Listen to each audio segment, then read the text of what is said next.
Welcome back, Urgent Video. Today we are back for another NFL video, this time talking about the entire NFC East, every single team season, their schedule, new players, changes, and what to expect from them in this upcoming season. I will also be talking about, like I said, the schedules and giving my record predictions, but at the very end of the video, and the final team I cover, I will give like my full standings, basically, of how I kind of see it finishing out, basically. But for the Cowboys, that's who we're starting with, and the Cowboys do actually have some changes to this team, so of course it does have the top players right there. But again, I'm not going to spend a whole lot of time on that. To recap last year, though, Dak 2,860 yards with 23 touchdowns to 15 interceptions. Of course, he didn't play those first, whatever it was, 6 games or so.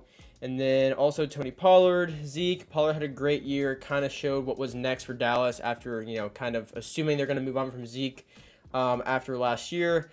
And then CeeDee Lamb had a great year. Dalton Schultz did well, but he's now in Houston. Noah Brown is not there either. Michael Gallup's there. But they do have some changes. All in all, the Cowboys did have a pretty good year. Always a really good offense. Of course, a really good defense. Came up short again in the playoffs, and we're going to talk about that. But let's go to their depth chart for this year and see what they're kind of working with. So Dak Prescott still at quarterback, Tony Pollard, CeeDee Lamb, Brandon Cooks, Michael Gallup, and Jake Ferguson. And then, of course, their offensive line, which is pretty good. Now, to start with Dak, I've said my opinion on Dak before across my channel whenever it made sense to talk about Dak. And I think Dak is a good quarterback. I think he might be a little, not overrated, but just like, I don't know, he always comes up short in the playoffs. But the fact that he's getting them there, like, he is a good quarterback. He's not a bad quarterback. Playoffs, is a different story. But, again, he does get them there. Last year, of course, they beat Tampa Bay, then moved on to the 49ers, where that game just, it didn't work out. You had opportunities to win that game, but just could not come out on top of that. And we'll go back to Dak later in this video. Tony Pollard, though, I'm a big fan of Tony Pollard. He's a very dynamic running back, and I'm really excited to see what he kind of brings to Dallas, because Zeke's great. Like, don't get me wrong, I loved kind of watching Zeke, through his prime and all of that. But Pollard can do more as far as like out of the backfield and like catching passes and stuff. So I am very interested to see how they use Tony Pollard when it comes to that. CeeDee Lamb, very good young wide receiver. I think a few more years, keep playing at this pace, he'll be one of the best in the league. Like, that top probably, top 10, I would say. He probably already is top 10, but you know what I mean. Just kind of in there. He's a great young receiver. Brandon Cooks, though, I like this move a lot. Brandon Cooks is a receiver that, like, year after year seems to just have 1,000-yard seasons, or at the very least, just really reliable. And he hasn't been on the best teams. He was in Houston last year, and he was kind of on, I know, the Patriots at one point, which, was a good team, and then the Rams at one point. But he has really put up great numbers, especially in Houston. Very underrated. So now he's in a much better offense. I think that's a great pickup for number 2, in my opinion.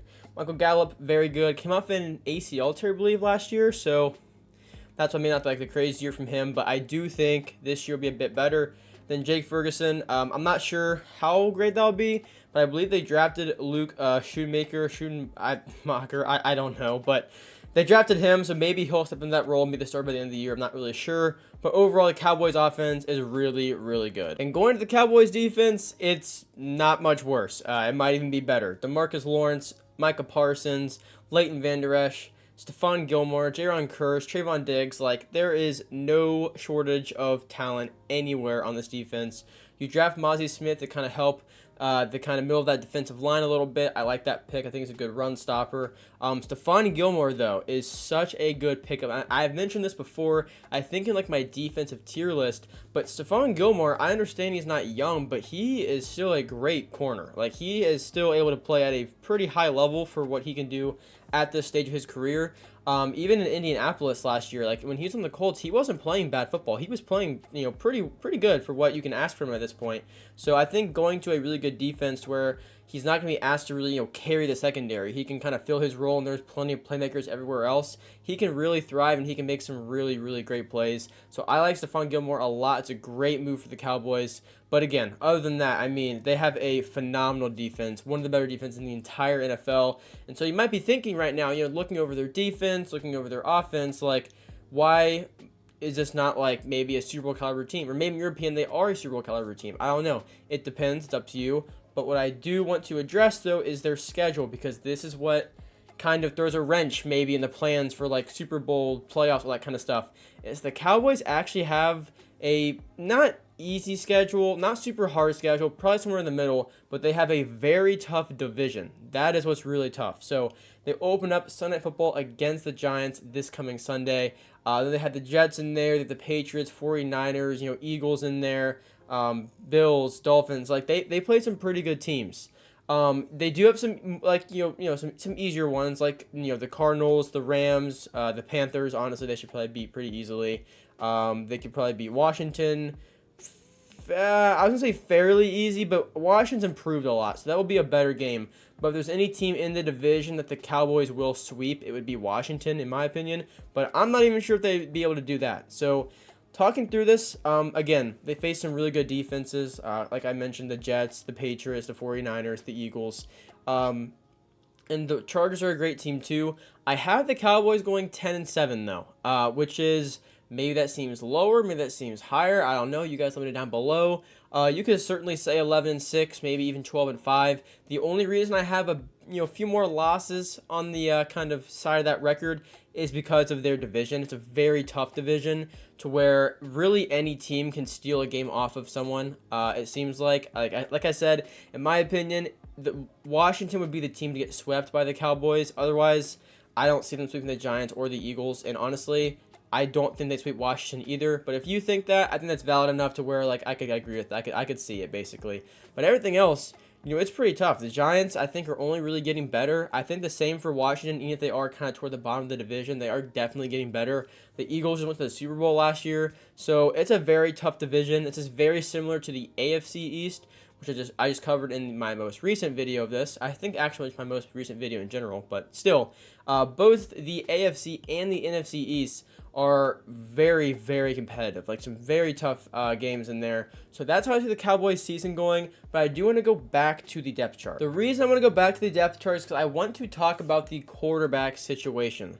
So Dak Prescott, he gets a lot of jokes made at him. I mean, pretty much all are funny. Only maybe some are true. I do think he's a good quarterback, though. I do think at times he can be kind of overhated. Not overrated, overhated, because he is a good quarterback. Even if he does fall short in the playoffs sometimes, he gets them there. He has a very good offense, and he does put those guys in positions to make plays. He's not a bad quarterback. Last year, it was on display a bit more about the carelessness and the turnovers. That was a huge issue. And I know the jokes at the beginning of the season, maybe they weren't jokes, maybe you seriously believed it, I don't know, but Cooper Rush being better than him, I don't really believe that. Also, I apologize for any background noise. There's some noise going outside, but so that's just kind of how I see it as far as Dak goes. He's a good quarterback, but not much more than that at this point, in my opinion. I don't see Dak leading Dallas to a Super Bowl. I just don't see it at this point in his career. I think he can have a much more respectable playoff career, though. Maybe if it's not Super Bowl. But here's the thing also. The NFC is much less competitive than the AFC. So if Dak's able to really light it up and play at a very high level and take care of the ball, then they could make the Super Bowl, because it's not like a hard road like the AFC is. It's still tough, NFL playoffs, but it's not as hard as the AFC is. So it is possible. In my opinion, I don't see it, because I don't see Dak really getting a whole lot better than where he's at right now. I think another thing is Trey Lance. So you don't trade for Trey Lance unless you have a plan to use him at some point. Maybe it's not this year, maybe it's not next year, maybe it's not even the year after that. But I don't see why you make that trade and not have some sort of vision to use him at some point. So I don't know if that's maybe if Dak goes down or if Dak really struggles. I'm not really sure. But I like that move a lot for Dallas. Trey Lance is a good young quarterback that just really hasn't had a whole lot of chances. He's got very unlucky as far as him getting injured, and then Brock Purdy being actually good enough to start to where he loses his job. It's just been very unfortunate for Trey Lance so far. So I think given the opportunity, he might be able to honestly lead a team and have a good career being taken that high. I guess not for the 49ers. They definitely lost that trade. But at least for the Cowboys, they could honestly find a bit of a gem there, Trey Lance, if he gets the opportunity. But again, that just kind of comes down to what happens to Dak Prescott. And that I don't know. So if you guys think maybe Trey Lance deserves a shot over Dak, or maybe you bench Dak if he struggles, or whatever you think regarding Trey Lance or Dak, or anything at all, Cowboys, or whatever, any point in this video, comment anything down below. But specifically, if you guys have thoughts on this, I would like to hear it, because I feel like you just don't do that trade if you don't have some sort of plan for Trey Lance in the future. Apart from that, though, like I said, with these weapons, I like them a lot. I really do. I think CeeDee Lamb's great. I think Brandon Cooks is great. I think Tony Pollard is really good. I think he'll have really a monster year, honestly, both on the ground game and the receiving game.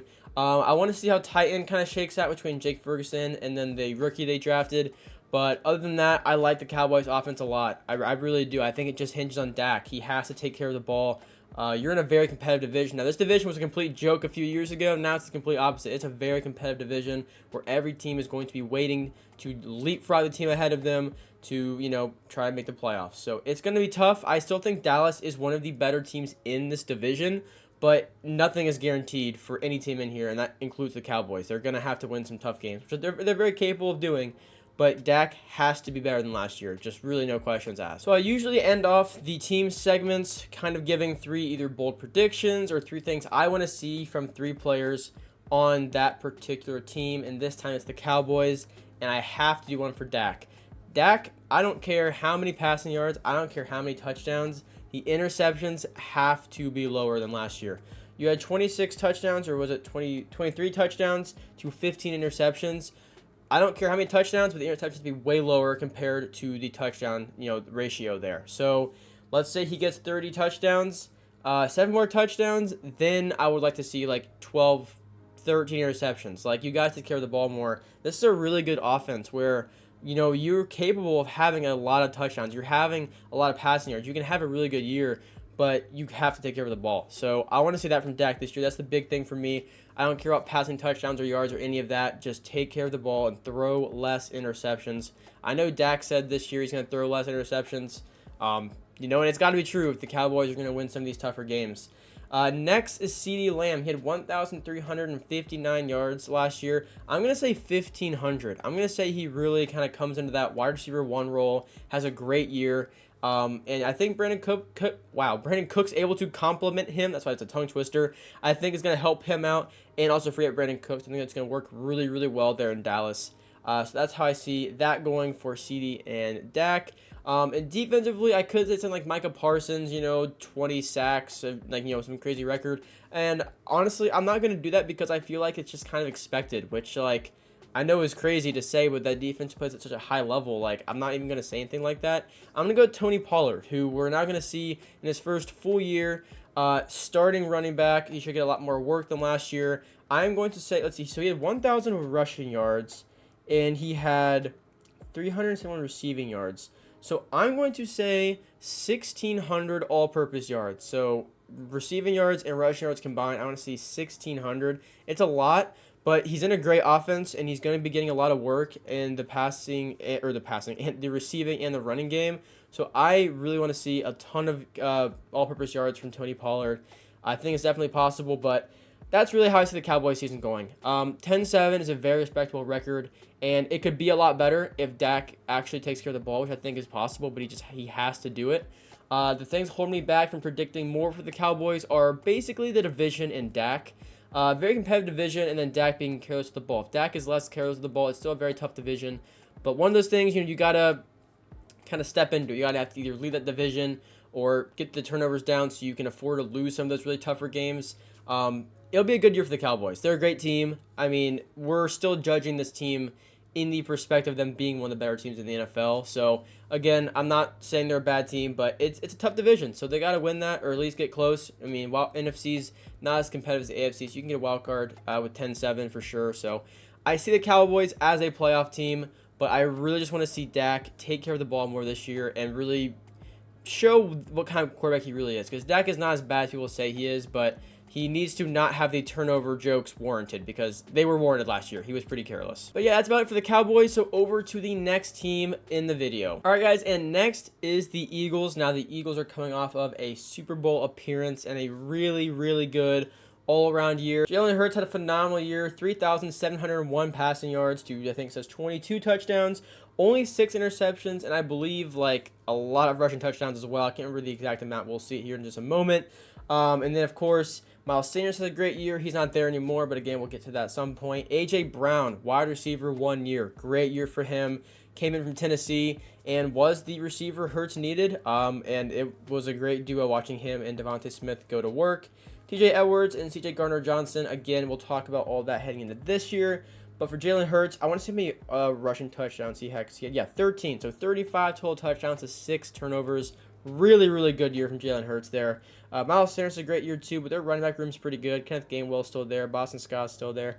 And then receiving-wise, A.J. Brown, Devontae Smith. Really good wide receiver duo. 11 touchdowns, 7 touchdowns.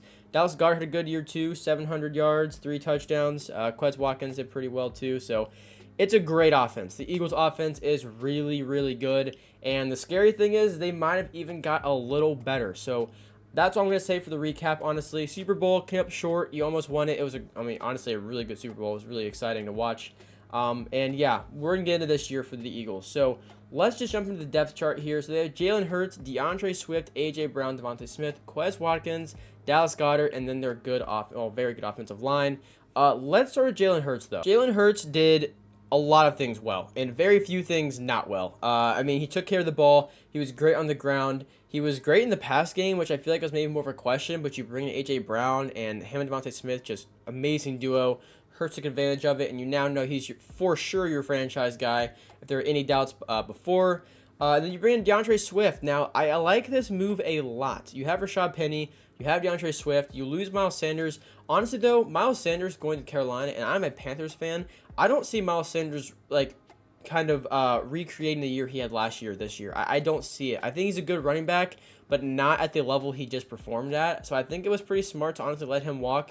You bring DeAndre Swift, who is good. He gets injured, but you have an amazing running back room as far as depth goes. So you still have Rashad Penny, Kenneth Gainwell, Boston Scott. Like, you're set. Swift, if he works out and stays healthy, is a great move. If not, honestly, no worries. You're not a huge running team anyway. But if you decide to be, for some reason, you still have good running backs. So you really can't go wrong. A.J. Brown, Devontae Smith, one of the better wide receiver duos in the entire NFL. They just work so well together. I like it a lot, honestly. Not even a whole to even talk about there. It's just kind of self-explanatory. Quez Watkins is pretty good. He's very, very fast. He did okay last year, nothing crazy. But Dallas Goedert is a great tight end. He did have a very good year last year. And this Eagles offense, man, it's deadly. That's how I said that I think they might have got a little bit better, is because you bring down DeAndre Swift, and I think he's able to have better years than Miles Sanders is, to be honest. And again, I'm a Panthers fan. We got Miles Sanders. That's just the way I see it. I think Sanders is a good running back, but I don't see him doing that every year he just did last year. So I think I like that move a lot. We'll see how it all plays out for sure. But as of right now, I do like that move a lot. And then going on to the defense, the Eagles defense, really, really good too. Brandon Graham, Jalen Carter, I almost with a British accent for some reason. Zach Cunningham, Nakobe Dean, Hassan Reddick, James Bradbury, Darius Slay. Like, there's no weak points in this defense either. And the crazy thing is you drafted Jalen Carter and Nolan Smith this past year. Yeah, that's just, I don't know what to say about that. I'm not sure how you land both those guys. Jalen Carter is going to be very good. He is instantly day one starter, and he's going to make an impact. So that's a really great pick right there. Josh Sweat they still have. Nakobe Dean, I think, is supposed to have a bigger role this year. I'm not for sure on that. That's what I've heard. Hassan Reddick had a great year last year. I really wish the Panthers didn't get rid of him, but he's a great edge rusher, so I see him doing the same thing this year. I'm not sure why he wouldn't, to be honest. James Bradbury, Darius Slay, who was gone and then back, I think, or something like that. Kelee Ringo, I believe, is also from Georgia, and I want to say you drafted him this year as well, but maybe that was last year. I can't remember because they drafted so many Georgia people. But again, maybe he has potential to step in there at some point. Eli Ricks, I believe, had a pick 6 in preseason, so the Eagles have depth really, all over this defense, and it's a really good defense at that. The Eagles are not going anywhere when it comes to the Super Bowl. They are still a Super Bowl contender, one of the better teams in the entire NFC. But again, just like the Cowboys, they are in a very tough division. So let's check this out. Week 1 is against the Patriots. I can totally see the Eagles win this game. That's who I'm going to pick. That's who I think is going to win. But don't sleep on that Patriots defense. They can definitely slow the Eagles offense down. But I think it's going to come down to the Patriots offense. And that's what kind of falls apart for me. That's why I think the Eagles are going to win that. But the better defenses that can slow the Eagles down, they do face this year. I will say, because honestly, one of them is in their division, which is the Cowboys, who they will face twice. I'm really excited to see how that all pans out this year. They play the 49ers, though, the Bills, the Chiefs, Jets, the Dolphins. So they play some great teams, but again, with the great teams, there are some not good teams like the Cardinals in there and the Buccaneers in there and the Rams in there. It just reminds me of my video when I talk about the AFC East and the Patriots schedule. The Patriots schedule is so brutal. Like, if you look at it, there are no free games on there. Eagles, you got like the Buccaneers, like you'll beat them and you'll beat the Rams, but like that is not a thing for the Patriots. It's just really tough kind of having that perspective on how tough those schedules can be. But yeah, Eagles, it's not an easy schedule, but the Eagles do have a very tough division lined up. So again, like I said, for the Cowboys, I could see the Eagles sweeping Washington because I see the Cowboys and the Eagles like the top of that division.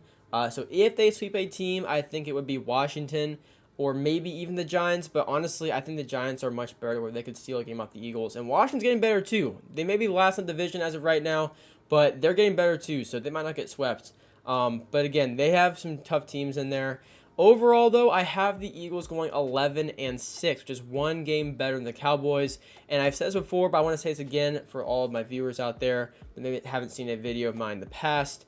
Today's what, September 4th? I'm, talking about games on like December 3rd against the 49ers. Like, I'm not sure what that's going to look like. I'm not sure what injuries will look like and all that. So whenever I say 11-6 or 10-7, I just kind of mean that in the way of I see the Eagles finishing one game better than the Cowboys. I don't really mean like, oh yeah, I think the Eagles are going to win that game all the way down there and then lose that. Like, yeah, I can say that right now, but so many things change throughout the year that's not going to make that pick be the same whenever the time rolls around, because I do week pick videos anyway. So that's just kind of how I see that. So if I'm saying that I don't think they're going to win that or like beat a certain team, it probably will change when the time rolls around. Just think of the record as one game better, one game less, and all that kind of stuff. So I see the Eagles winning the division again because the other teams in here, I don't have far off. So don't, if you're a Giants or, Washington fan or anything, I don't have you far off from this. But I do have the Eagles by a couple of games from those and one game ahead of the Cowboys. And yeah, so let me know your thoughts down below on that. I think the Eagles, while they did lose guys like CJ Gardner-Johnson, it's a huge loss. Like, CJ Gardner-Johnson is a really good safety. The Lions made a great move getting him. And I think, we can go back to depth chart real quick. The Eagles, they did lose him and they lost some guys on defense, but they drafted so well to where it's like, I don't think it's gonna, it's gonna hurt for sure, especially someone at the same level that, TJ Gardner-Johnson was at. But you have Terrell Edmonds there now. You have Reed Blankenship. Like, it's going to hurt, but it's not impossible. Like, it's not that big of a loss, especially when you drafted so well and you can have playmakers on other parts of the field. Like, this Eagles defense is still really, really good. So don't think they lost those guys and they're going to fall off, because I don't see that happening.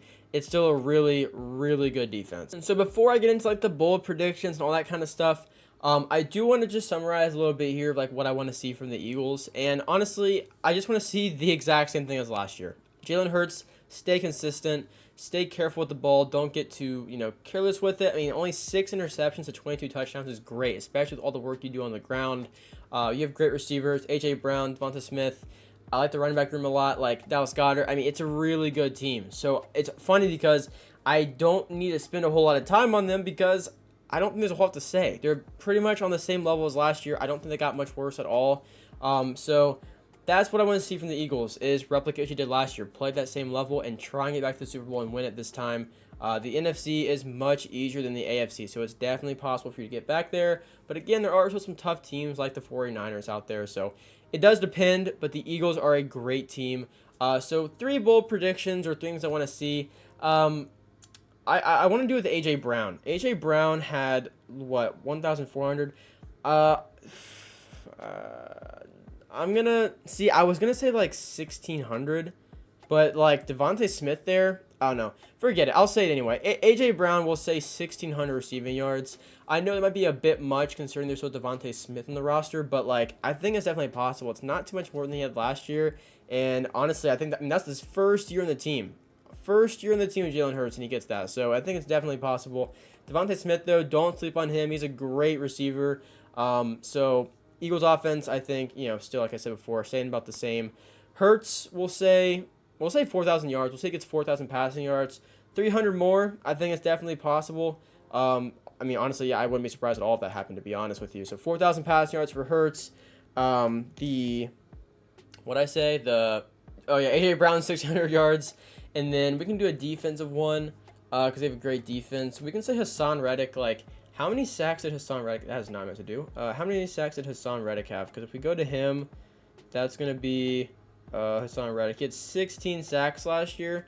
Man, I don't know, honestly. Do we say 16 again? 15? Less? More? I don't know.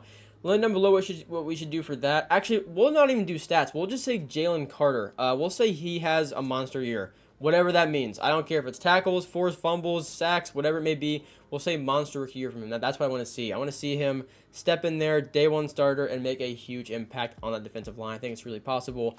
And that's what I want to see from the Eagles. So, again, this is a shorter segment because I like the Eagles so much. There's not a whole lot to really question and go over because everybody's still there, pretty much. All the playmakers are still there. They're not going anywhere. I think Super Bowl is definitely still in the cards for the Eagles. I like Jalen Hurts a lot. I like A.J. Brown a lot. You guys have already heard me say it. The entire offense, the entire defense. The Eagles are really good.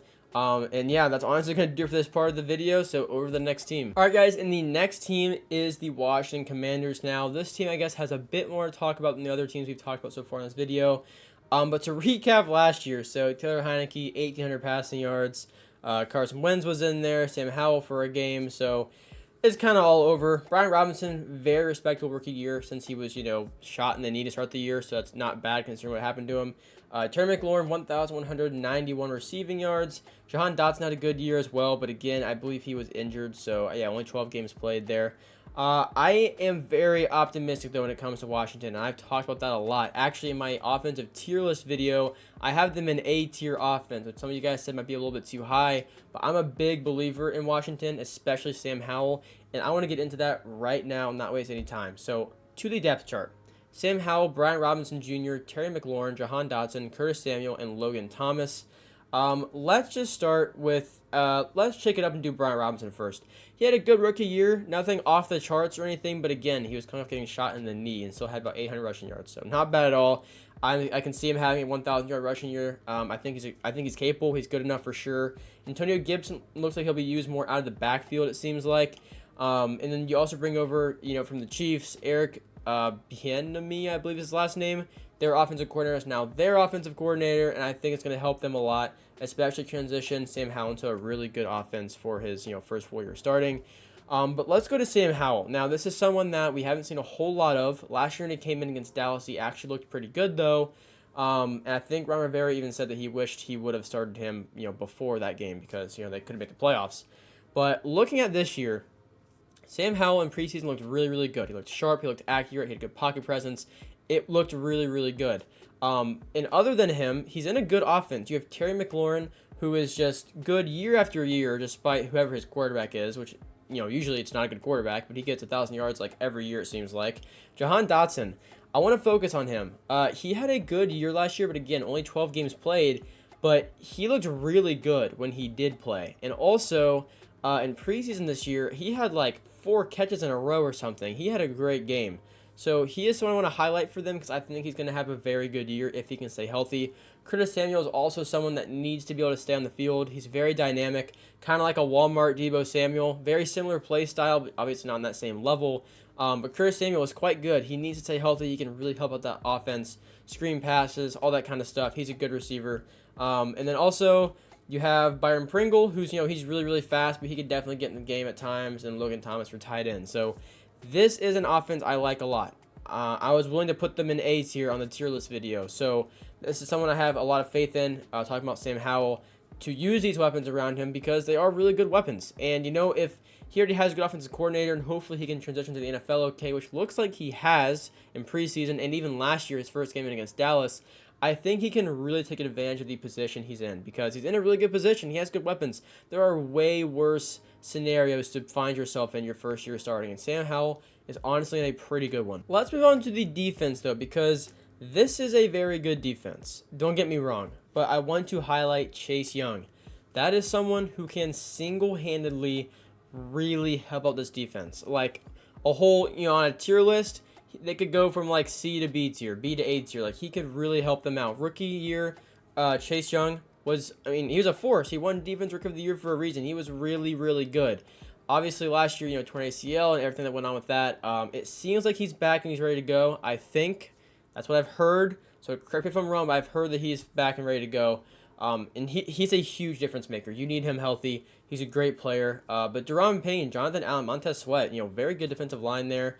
Kendall Fuller, Cameron Curl, and Emmanuel Forbes I wanted to talk about. Emmanuel Forbes was drafted one pick before Christian Gonzalez. So just so you guys are aware, I'm sure the media will be comparing them throughout the year this year because that's just how it goes when one corner is picked above another, especially one like Christian Gonzalez, who should have maybe been taken earlier in the draft because he went 17, and some things were saying he wouldn't make out the top 10 at the time. Now, Emmanuel Forbes, though, because I think it's a little unfair to compare him to Christian Gonzalez, I think he's still a very, very good corner, and it's a little unfair to compare him to Gonzalez, like, oh, what they could have had, because Forbes is a great player, too. And while personally I prefer Christian Gonzalez, I think Forbes can still be a very good corner, and maybe he'll show that there's a reason they took him there instead of Gonzalez. So I like that pick a lot. They needed a corner, and if he can step into that role and play at a high level, it's going to help them out a ton, that secondary. Their secondary is not the best. It's not the worst, but it's not the best. I think the D-line is great, and the defense can be, again, much better. Chase Young healthy. It's just going to help everything out when you have a player that good. But the Washington defense and offense are in similar spots because I believe their ceiling has not been hit yet on either one. They can be much higher than where they're at right now, and that's why I like this team so much, because it's still possible for them to get a lot better over the course of this season. That brings us to their schedule. Now, again, like every team in here, they have a tough division. They have some tough opponents as far as that goes. Outside the division, though, they do have some easy games, especially Week 1 against Arizona. That's a must-win. Washington needs to go out there and stomp Arizona, make a statement. Sam Howell in his first game, it needs to happen. Arizona is going to be one of, if not the worst team in the NFL this year, so you got to go out there and make a serious statement in that game. Denver is a really tough defense, but that's a winnable game, in my opinion, for Washington. The Broncos aren't great. I think they'll be better than they were last year. But again, defense is going to slow down Washington a lot, but it'd be a big win to be a defense that good in your second week for Sam Howell. But other than that, though, Buffalo, the Eagles in a row, but the Bears you can beat, Atlanta you can beat, the Rams down there you can beat, but there are still going to be some tough games, like the 49ers, like the Jets, like the Dolphins, and then, of course, your divisional games, like the Cowboys, the Giants, who are very, very similar to Washington and at kind of the skill levels, the entire team, in my opinion. The Seahawks are a good team. The Patriots defense is really, really good. So Washington has a tough schedule, but they're definitely capable of making the playoffs with this schedule. I think the huge issue is the division, but it is mathematically possible for an entire division to make the playoffs. It's definitely possible. So a division this good, I could see it happening, especially in the NFC where teams, they're not as good as the AFC, so you can make a wild card spot. I think that's definitely on the table for Washington this year. It is definitely possible. Washington's, I think, are going to be a really good young team, but they're going to get tested. Denver, you're going to get tested with that defense.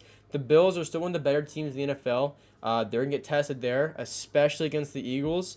It's going to be tough. It's definitely going to be tough, but you got to see what you have in Sam Howell. I think it's going to be really telling to see what he does against Arizona and what he does against Buffalo, because that's two totally different ends of the spectrum there. That's horrible Cardinals and then Super Bowl caliber Bills. So to see what he does against teams that are that bad and that good is going to be very important. Just see how he plays in those scenarios. But I like Washington a lot. I do have them going 9-8. Now, again, keep in perspective, that is 2 games out of first place for the Eagles that I have, and that is 1 less than the Giants. Or no, I didn't have the Giants. I've done the Cowboys. So did the Giants. But every team is very close together in this division. So again, take that with a grain of salt. That's just kind of how I see it, being last in the division. But like the AFC East, I can see people having much different opinions when it comes to the rankings in this division because it's going to be so competitive this year. So I'm really excited to see how it all shakes out, but that's how I see their season going. All right, guys, so to wrap this up, I want to do these bold predictions, and I want to make it pretty bold. So for Sam Howell, I'm going to say 3,000 passing yards. This is someone that's pretty unproven. We haven't seen a whole lot of him, but I'm saying 3,000 passing yards for him. I don't care about touchdowns or receptions for the prediction, but yards, we'll say 3,000. And then we'll do Jahan Dotson, we'll say 1,000 receiving yards. If he can stay healthy, I don't see why that would not be possible. I think he's a great receiver, and I think it's definitely in the cards for him. And then defensively, we'll just say Chase Young comeback season and just kind of let that be up in the air. Whatever that means, I want to say Chase Young back and healthy, making plays, getting sacks. That's what I want from Washington this year. Even if it's not the playoffs, even though I think playoffs is definitely possible, even if it's not, just make sure you know you have Sam Howell, that he can lead your team from this season forward. Chase Young back and healthy, and see how Sam Howell can utilize that receiving core. You have a good receiving core. I want to see that used as well. So that's what I want to see. That's what it comes down to for Washington this year. The playoffs are definitely possible, but tough division. We'll see how it shakes out. But on to the fourth and final team. All right, guys, and the fourth and final team is the New York Giants. The Giants were a surprise last year because you have Daniel Jones playing at a pretty high level, Saquon Barkley back and healthy and really showing what he can do when he is healthy. The defense wasn't even too bad. Kayvon Thibodeau showed out his rookie year. A lot of bright spots for the Giants last year. Daniel Jones did finish with 15 touchdowns to 5 interceptions. And rushing-wise, he also had another 7 touchdowns there. Saquon Barkley, like I said, 1,312 rushing yards with 10 touchdowns. And then receiving-wise, you have Darius Slayton, 724. Ricky James did pretty well. Isaiah Hodgins wasn't bad either. But we have a lot of things. Well, I want to say a lot of things to talk about, but some bigger things to talk about when it comes to the Giants because they made some moves. And let's get into the depth chart here. So first off, you re-signed Daniel Jones to a fairly big contract. I'm just going to say overpay and all that kind of stuff. I'm just going to leave that as it is right now. That's the contract. Let's just see what Daniel Jones does moving forward and if he can play at that level, moving forward. Saquon Barkley, back and healthy. You re-sign him for another year. It's a big move. You need Saquon Barkley, and you need to try and lock him down long term, but at least you have him for this year because it's still, you need him on the team. But Isaiah Hodgins had a good year last year. Darius Slayton did pretty well. Paris Campbell, I think he came over from the Colts, I believe. And then Darren Waller. That's a big move from the Raiders because Darren Waller is a very good tight end when he's healthy. He tends to get hurt sometimes, but if he can stay healthy, it's a big target for Daniel Jones. I like that move a lot for the Giants. As long as he can stay healthy, that's a great move.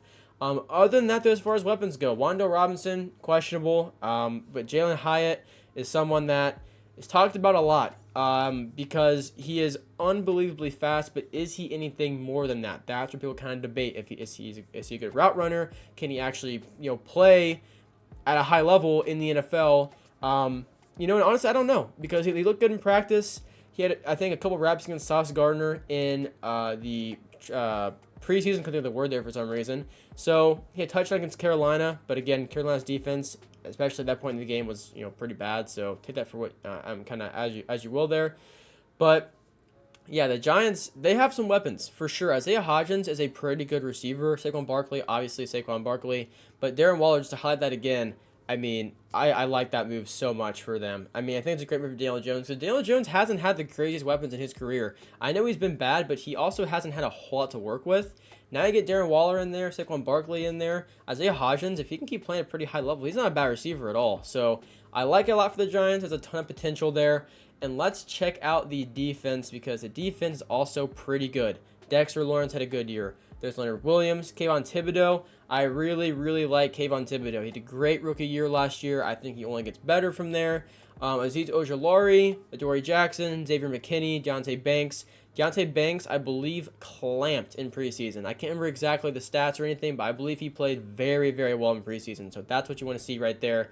But Isaiah Simmons, you trade, like a 7th rounder for him? I mean, why not? It's a 7th rounder. I mean, you can't really lose that. If he turns out to be horrible, oh well. I mean, you didn't really lose much. But Isaiah Simmons has some great potential. He's big. He's very big. He's good size. Not sure how the Giants will use him exactly, but I'm interested to see how he fits in that defense because he's definitely capable of making a big impact on that defense. The Giants' defense, I believe I put them in B tier, but was very tempted to put them in A tier. If you guys have an A tier, I respect it because this defense I think is going to be quite good this year. The Giants, last year wasn't a fluke year. I know some people think that. I greatly disagree. Daniel Jones, what he did is not fluke. He looked better. He looked confident. He passed the ball a lot better. He saw the field a lot better. His decision-making was way better, and now he has better weapons. So I really do think it's a turning point for him in his career. Knock on wood. Don't come after me, Giants fans, if I just jinxed it. But I like the Giants a lot. Defense is really good. I especially want to see Kayvon Thibodeau in his second year. Over to the schedule, though. Again, I've said for all the teams, I'll say it again. The division is very, very tough. Nothing is guaranteed. There's going to be some very tough games, but you can definitely beat Arizona. You can beat the Raiders. You can beat, where's the teams looking at? The Saints. You can beat the Packers. You can beat the Rams. So the Giants, you can definitely win some games here. It's a tough division, but you can win some out of divisional games and actually put together a pretty good record. And that is why I have them going 10-7. Just like the Cowboys. Essentially, I think the Giants will be not on a similar level than the Cowboys. I think the Cowboys' schedule is a bit harder than the Giants. That's why I had those records being similar. But it's very possible the Giants still looking off the Cowboys this year for sure. The Eagles are still, I believe, one game better than them, and I believe Washington just one game behind them. But again, that is first through second. It's a 2-game difference. This is a very good division. I had them all very close together. So again, if you guys have all different rankings than me, I respect it. Let me know down below because I want to hear your guys' thoughts on that, because it is very easy to have, maybe you have Giants first, then Cowboys, maybe Eagles fall off in their third, or maybe Washington's way up there. I don't know. Let me down below because it's very possible to have a much different ranking than me because of how competitive all these teams are. And the Giants, I think, are going to be one of the most improved teams over the last 2 years after this season. I think it'll be clear that they are really on the right track, making moves. Daniel Jones is going to be consistent at that level of play. Keep giving him weapons. Try and keep Saquon Barkley. But keep building that defense because you're building a pretty good defense as well. The Giants are in an excellent spot. I cannot say that enough. They're in a great, great spot. I will say I think the major concern is at receiver because I think Darren Waller is such a good target. Receiver is a little shaky. I said Isaiah Hodgins is good. I do think he is good, but after that, like Darius Slayton, Paris Campbell, they are good receivers, but you do need more there for Daniel Jones, for sure, in my opinion. So I want to see one of those guys step up. I don't care who it is. It could be Jalen Hyatt for all I care. Somebody has to step up. Also, Sterling Shepard, let me know what happened to him because I don't know if he's starting or what. I thought he used to be pretty good, but maybe he got hurt. I mean, I know he got hurt last year, but I don't know where he is as far as comeback goes. But yeah, so someone has to step up for Daniel Jones at receiver. I think it's a good receiver core, but not much more than that. I think the real threat is Darren Waller and Saquon Barkley because Barkley can do both out of the backfield or out of the backfield receiving wise and the rushing game. And Darren Waller is just a really good target and he's a very athletic tight end. So, I think the Giants offense will be better, but I do want to see receivers up for Daniel Jones and kind of help him out there because it's not the craziest wide receiver core in the world, but it's capable of guys getting the job done. And honestly, that's all you need for Daniel Jones right now. But if you want to go farther, you need to strengthen this wide receiver core a bit more, in my opinion. So I know this might seem like a really fast one, and I still have a few more things to say about him, but the Giants, I really just like a lot. I mean, I really do. But things I want to see, not predictions and bold prediction wise, but just in general, I want to see Daniel Jones continue to play at this level. I think that's the biggest thing for you. Make sure he's not just finesse you out of however many millions of dollars that was. But make sure he's playing at that high level still.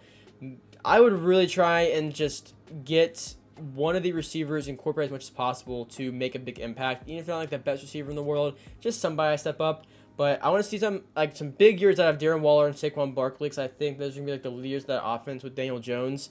And that defense, man, it's capable of being very, very good. And if you want to win some games, the defense is going to have to force some turnovers. And lucky for the Giants, I think that defense will. I think it's really good. So I don't know. I like the Giants a lot. I wish I had more to say on them, or really any team in this division. These videos are normally an hour long, but honestly, I don't have a whole lot to say because the teams are just so good. There's not a whole lot of question marks, which is good. It's good there's not a lot of things to talk over and be unsure about. I think the Giants, we're pretty sure about the Giants. At least I am. I like where the Giants are. It's just a division that's tough, but the Giants could be a playoff team. I think last year they beat the Vikings, they move on. I think that could happen again this year, maybe even a higher seed. I don't know, but again, it's gonna come down to that division. It's a very hard division when you have teams like the Eagles and the Cowboys in there. I think if the Giants are able to beat one of those teams out for even just second place, it will be huge for them, especially in the playoffs and the seeding and all that. So I don't know. That's all I have to say with the Giants. If you guys did enjoy the video, be sure to leave a like and subscribe to my channel. Oh, I forgot the bold predictions. I want to say Daniel Jones, 15 passing touchdowns last year. I'm going to say 22 passing touchdowns from Daniel Jones. 7 more. I know he had 7 rushing touchdowns last year, and he's still going to rush for some, but I want to see more passing touchdowns from Daniel Jones. He did a great job not throwing many interceptions, so I want to see that again as well. So keep the turnovers down, but Daniel Jones, 22 touchdowns. Darren Waller will say like 800 yards. That'd be huge for him, but I do see him being one of the bigger targets on this offense. So I think it's definitely possible. And then we could do defense. I'm trying to think of who would be a fun one to do on defense. Like maybe Kayvon Thibodeau. Actually, how many sacks did he have last year? I don't even remember. Kayvon Thibodeau had 4 sacks last year. We'll say 10 sacks for Kayvon Thibodeau. That'd be a big second year for him. I think it's definitely possible. But yeah, so those would be my bold predictions for the Giants. I like the Giants a lot this year. I think they just need to keep doing what they're doing. You're on the right track. Just keep doing it consistently, and you will find yourselves in the playoffs every time you do what you just did last year. But that is going to do it for the video. So thank you guys for watching. I do really appreciate it. I'm sorry about the background noise all video long and all that kind of stuff, but there's just a lot of noise coming outside. So if you did enjoy that, be sure to subscribe to my channel. I would really appreciate that for more NFL videos like this. Madden videos been kind of put on hold until I get these NFL videos done, predicting the divisions. Once I'm done, though, in the next couple days, Madden videos will be back. So if you like Madden, so I do that as well. And we are about, I think, 11 away from 500 subscribers. So thank you guys for all that. I do really appreciate all the support.